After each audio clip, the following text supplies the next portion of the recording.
Now matters raised with permission. Shriman Mahendra Bhatt. But yesterday I have allowed you. I know that you are not on a valid point of order. Still I allowed you to speak. After speaking you are going out. You are in the emergency mood till today. That you want everybody to listen. But you don't want to listen to anyone. That is not correct. This is dictatorship oriented. This is not, you don't want to value the democratic values. You also must listen to others, na? I am going to call, I am going to, every time I am yielding to LOB, but you are not listening to others. Is it correct? That will not strengthen the democracy of our country. You must understand that. श्रीमान महेंद्र भट्ट जी। माननीय सभापति महोदय, मैं आज इस सदन के माध्यम से एक अत्यंत महत्वपूर्ण विषय को उठाना चाहता हूं, जो केवल एक प्रशासनिक प्रक्रिया नहीं बल्कि उत्तराखंड के भविष्य, उसकी पहचान और उसके समग्र विकास से जुड़ा हुआ विषय है। महोदय, वर्ष 2027 में होने वाली जनगणना को हम सभी जानते हैं कि देश की नीतियों, योजनाओं, समाज संसाधनों के वितरण का आधार बनाती है।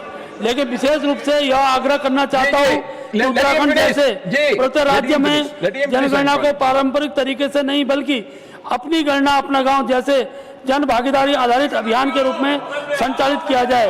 महोदय, उत्तराखंड की भौगोलिक और सामाजिक परिस्थितियां देश के अन्य राज्यों से बिल्कुल भिन्न है। दुर्गम पर्वतीय क्षेत्र में तेजी से हो रहे पलायन से आज कई गाँव का अस्तित्व संकट में आ गया है। सीमांत क्षेत्र में जनसंख्या का असंतुलन बन गया है। आज यह स्थिति है कि हजारों गांव खाली हो चुके हैं। अगर जनगणना सही और व्यापक तरीके से नहीं हुई, इन गाँव का अस्तित्व कागजों में समाप्त हो जाएगा। महोदय, यह स्पष्ट मानना है कि जनगणना को केवल सरकारी कर्मचारियों तक सीमित न रखने के बजाय इसे जन आंदोलन का रूप दिया जाना चाहिए। अपनी गणना अपना गाँव अभियान के माध्यम से हर गांव का व्यक्ति अपनी जानकारी स्वयं दर्ज कराने के लिए प्रेरित होगा। स्थानीय स्तर पर सटीक और वास्तविक डेटा मिलेगा। पलायन, खाली घर, बंद स्कूल, स्वास्थ्य सुविधाओं की वास्तविक स्थिति सामने आएगी। क्षेत्र में राज्य सुरक्षा के दृष्टिकोण से भी डेटा उपलब्ध होगा। महोदय, उत्तराखंड का सबसे बड़ा संकट पलायन है। अगर हम पारंपरिक तरीके से जनगणना करेंगे तो अस्थायी रूप से शहरों में वहीं गिने जाएंगे और गांव की जनसंख्या कम दिखाई देगी। इससे गांव के लिए मिलने वाले संसाधन कम हो जाएंगे। स्कूल, अस्पताल, सड़क जैसी सुविधाएं बंद हो सकती हैं। विकास योजनाएं प्रभावित होंगी। इसलिए अपनी गणना के माध्यम से हमें यह सुनिश्चित करना होगा कि हर उत्तराखंडी की जड़ उनके गांव से जुड़ी है। महोदय, उत्तराखंड केवल एक राज्य नहीं बल्कि देश के महत्वपूर्ण सीमांत क्षेत्र है।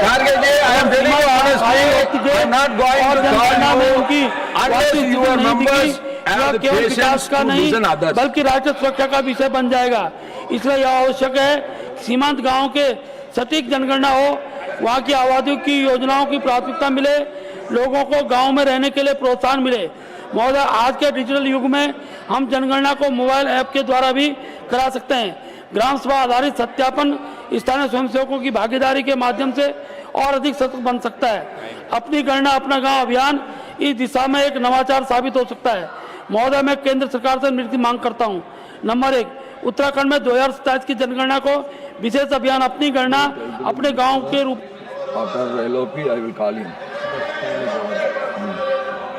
Okay. Now, leader of the opposition.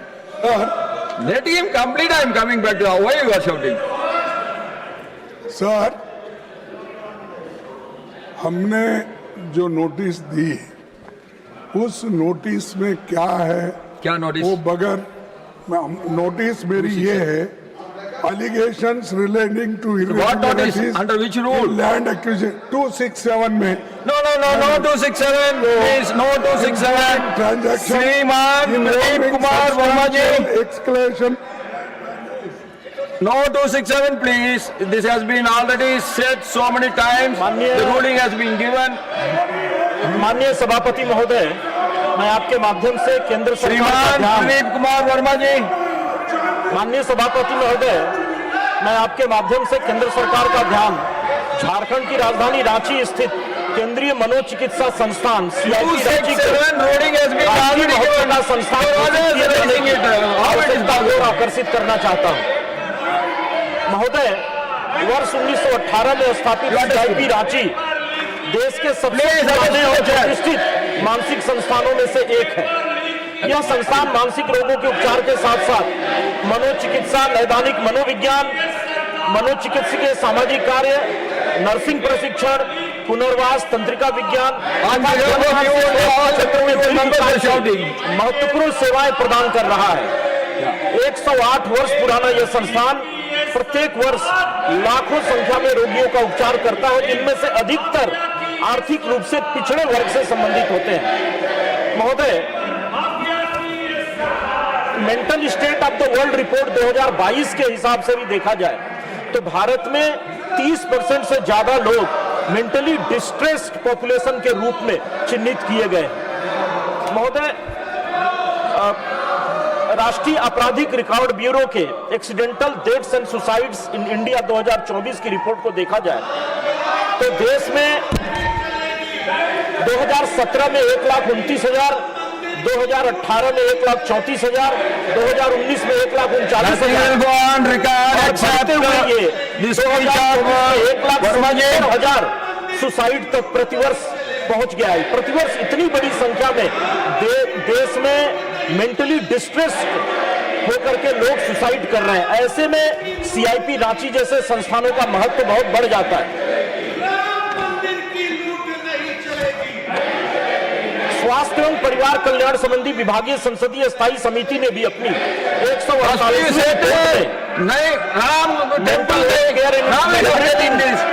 Contemporary times में CIP रांची को राष्ट्रीय महत्व का संस्थान घोषित किए जाने की स्पष्ट अनुशंसा की है। केंद्रीय बजट 26-27 में भी रांची और तेजपुर स्थित राष्ट्रीय मानसिक स्वास्थ्य संस्थानों को क्षेत्रीय शीर्ष संस्थान के रूप में उन्नत करने की घोषणा स्वागत योग्य है और ऐसे में CIP को वैधानिक, प्रशासनिक और प्रदान करने की दिशा में आगे बढ़ने का उपयुक्त अवसर देती है। वर्तमान में CIP जो 1918 में स्थापित हुआ था, उसको एक बड़े फिर से उसके आधारभूत संरचना के नवीकरण की आवश्यकता है। लंबे समय से CIP में अलग से कोई काम नहीं हुआ। मैं पुनः एक बार सरकार से आग्रह करता हूं।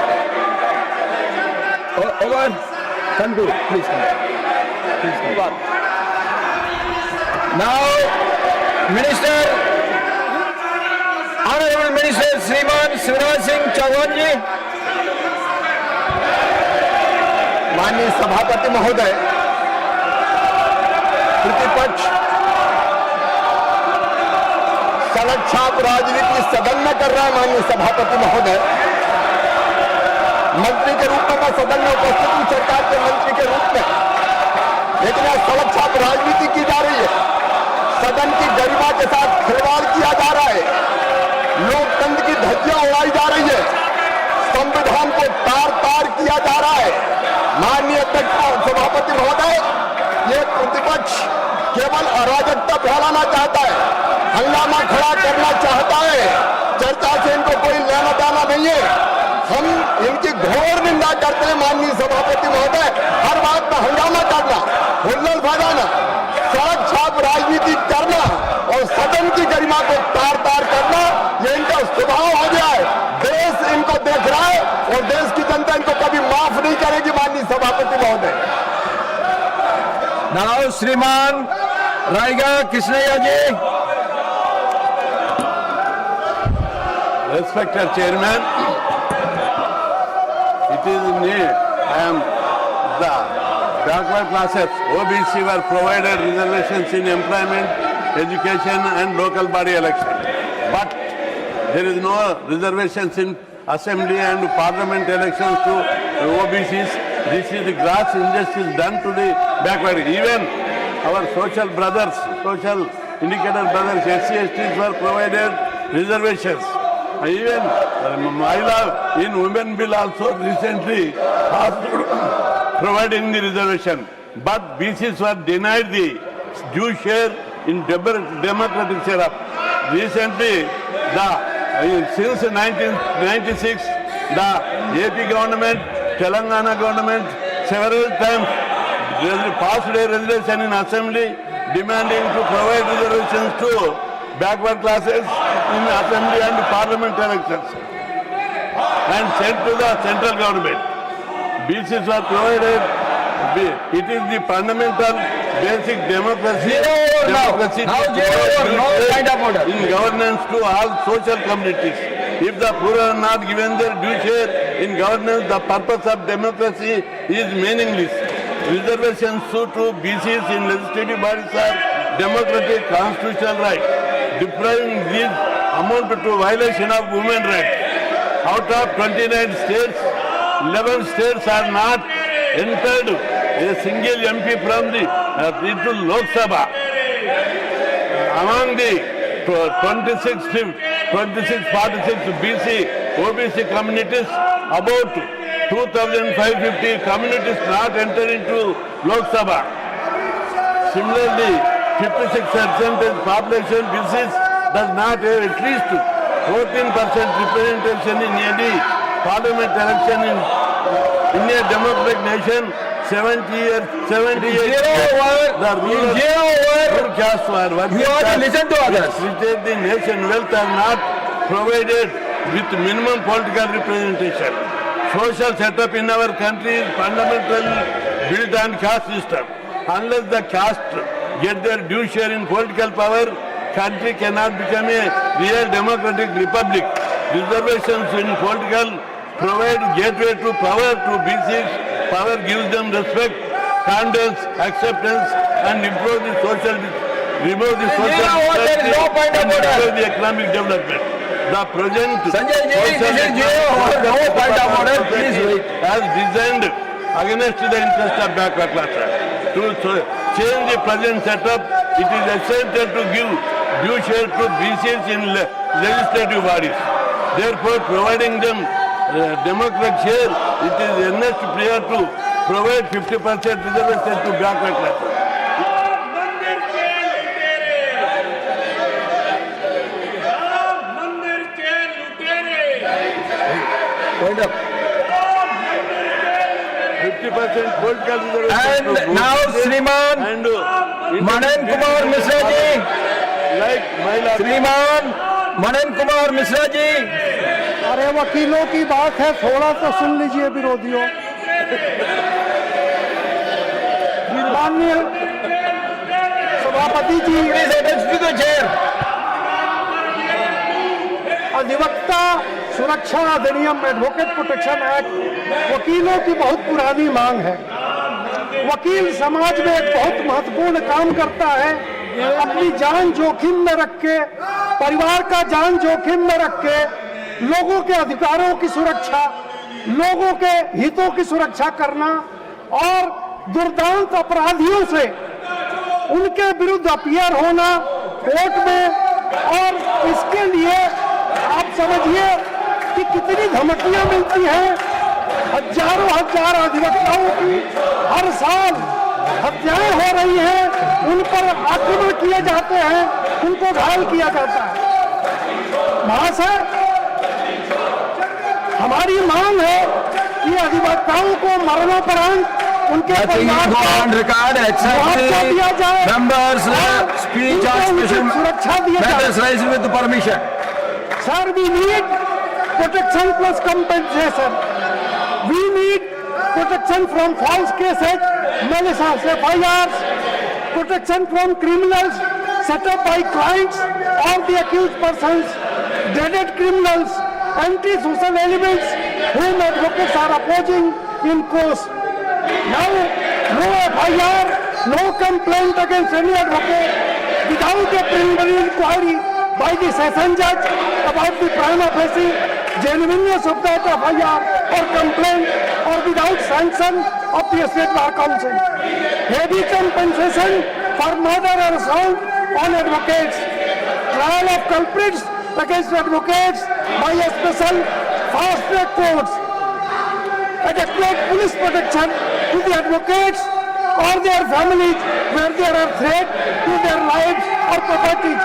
Insurance to advocates and their families in cases they are killed or assaulted in case of their professional duty. Let the member speak. Financial support to the families of those advocates who are killed because of their professional duty. Sir, advocates of the country are aware of the fact that this government is very keen to strengthen the legal fraternity, and the advocates of the country are always with Modi ji. You all take your place. As a member of parliament, I also want to convey that at the instance of Honorable Home Minister Sri Amit Shah ji, the matter has been referred to Law Commission of India for drafting the bill. I met the chairman of Law Commission of India. Therefore, the only request to the government is to bring the advocates protection. Let him. Unless we want 2 minutes more. Whatever it is. What is his name? No.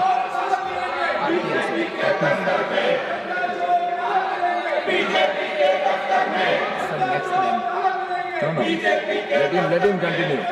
Is over.